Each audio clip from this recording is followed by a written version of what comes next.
Good morning, student. Today I teach you death of partner.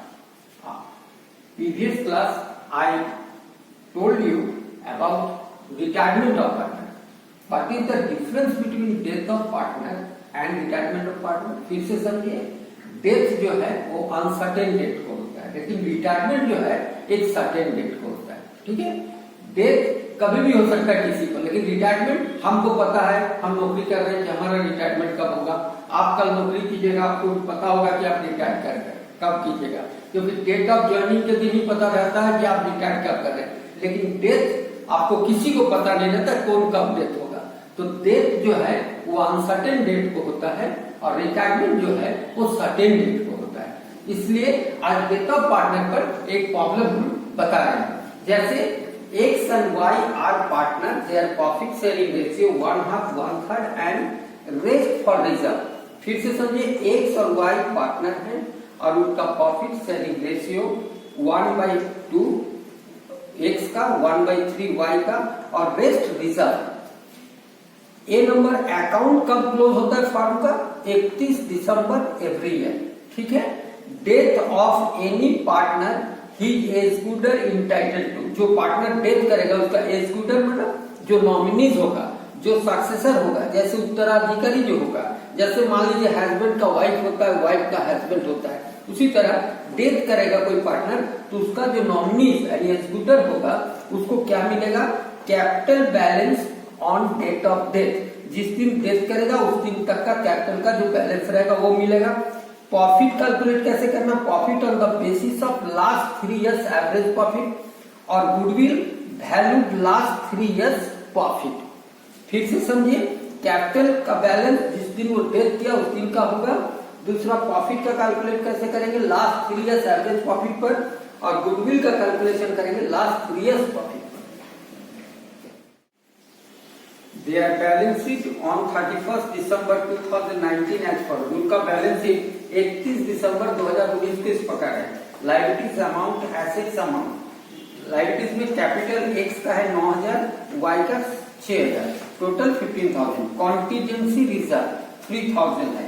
Creditors 2000 है और employees provident fund 1000 है. Total liability side का total 21000 है और एसेट्स कितना है? टोटल 21000. ठीक है. अब क्या, ऑन 1 मई 2020 को वाई डेथ कर दे रहा है, Y died and profit of last 3 years 4200, 3900 and 4500. फिर समझिए, 1 मई 2020 को वाई डेथ कर जा रहा है और प्रॉफिट लास्ट 3 इयर्स का कितना है? 4200, 3900 एंड 4500 है. Prepare wise executor account. आपको क्या बनाना? वाई का एग्जीक्यूटर. वाई डेथ कर गया तो उसका कौन होगा? सक्सेसर, नॉमिनीज जो होगा उसका अकाउंट बनाना. ठीक है. एक्स और वाई का आपका रेशियो कितना दिया? देखिए, एक्स का 1/2 है क्वेश्चन में और वाई का है 1/3. तो 1/2 और 1/3 का हम एलसीएम निकालेंगे. 3 और 2 का तो 6 हुआ. इसका होगा 2 3 जा 6, 3 2 जा 6, तो 3/6 और 2/6 हुआ. तो 6 इज कॉमन है तो 3:2 हुआ.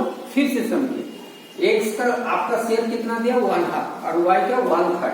तो 1/2 और 1/3 का रेशियो कैसे निकालेंगे? 3 और 2 का एलसीएम करेंगे 6 होगा. तो 2 3 जा 6 और 3 2 जा 6, तो 3:2 हो रहा है. तो 3/6 और 2/6 होगा. तो 6 कॉमन है, इसलिए 3:2 हुआ. तो एक्स का शेयर हो गया 3/5 और वाई का शेयर हो गया 2/5. नेक्स्ट क्वेश्चन में बोल रहा है गुडविल का कैलकुलेशन कैसे करना है? 3 इयर्स प्रॉफिट. तो 3 साल का प्रॉफिट आपका क्वेश्चन में दिया हुआ बाबू कितना? 4200, 3900 एंड 4500, टोटल 12600. गुडविल प्रॉफिट 3 साल का टोटल कितना हुआ? 12600. वाई का शेयर कितना होगा? कौन डेथ कर रहा है? वाई. तो वाई का शेयर है 2/5. तो 2/5 of 12600 and this one is 5040. 5040 रुपया वाई को आपको गुडविल मिलेगा. दूसरा क्या होगा? Calculation of profit. प्रॉफिट बोल रहा है 3 इयर्स एवरेज प्रॉफिट. तो पहला साल का प्रॉफिट है 4200, दूसरा साल का 3900 और तीसरे साल का 4500. टोटल बाय डिवाइडेड 3 तो आपका होगा 4200. तो 4200 में वाई का शेयर कितना होगा? 2/5 of 4200 यानी 168 किलो, 1680 रुपया होगा। यहीं पर समझिए 1680 रुपया होगा, तो 1680 रुपया प्रॉफिट वाई को कितने दिनों में मिलेगा? एक साल, यानी 12 मंथ में, 12 मंथ में मिलेगा। 1680 रुपया प्रॉफिट कितने दिनों में मिलेगा? 1 ईयर, यानी 12 मंथ में। और वाई डेथ कब कर रहा है? 1 मई को। आपका ईयर क्लोजिंग कब हो रहा है? 31 दिसंबर को। तो जनवरी, फरवरी, मार्च, अप्रैल, 4 महीने बाद डेथ कर रहा है। तो 12 महीने में उसको प्रॉफिट मिलता था 1680, तो 4 महीने में कितने मिलेगा? तो होगा 1680 इंटू 4, क्रॉस मल्टीप्लीकेशन कीजिएगा 4/12, आप उसको प्रॉफिट कितना मिलेगा? 560 रुपया मिलेगा। फिर से समझ लीजिए, आप कैलकुलेट कैसे कीजिएगा? होल ईयर का प्रॉफिट तो आपको निकल गया 1680 वाई का, लेकिन वो डेथ कब किया? आफ्टर 4 मंथ, क्योंकि 1 मई को डेथ किया। तो आपका ईयर क्लोजिंग कब हो रहा है? 31 दिसंबर 2019 को। तो 31 दिसंबर के बाद आप जनवरी, फरवरी, मार्च, अप्रैल, यानी 4 मंथ में आपका प्रॉफिट कैलकुलेट करना होगा। 4 मंथ का उसको प्रॉफिट कितना मिलेगा? 560। देखिए अब हम लोग बनाएंगे वाइज कैपिटल अकाउंट। तो वाई का कैपिटल अकाउंट बनाएंगे, तो वाई का कैपिटल कितना है बैलेंस शीट में? 6000। वाई का कैपिटल है 6000। कॉन्टीजेंसी रिजर्व आपका बैलेंस शीट में कितना दिया? 3000। तो वाई का शेयर कितना है? 2/5।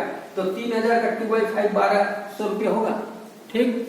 तीसरा, एक्स क्या केयर करेगा? गुडविल। वाई को कितना गुडविल देना था? 5060। देखिए वाई डेथ कर गया, लाइफ पार्टनर कौन बचा हुआ? एक्स।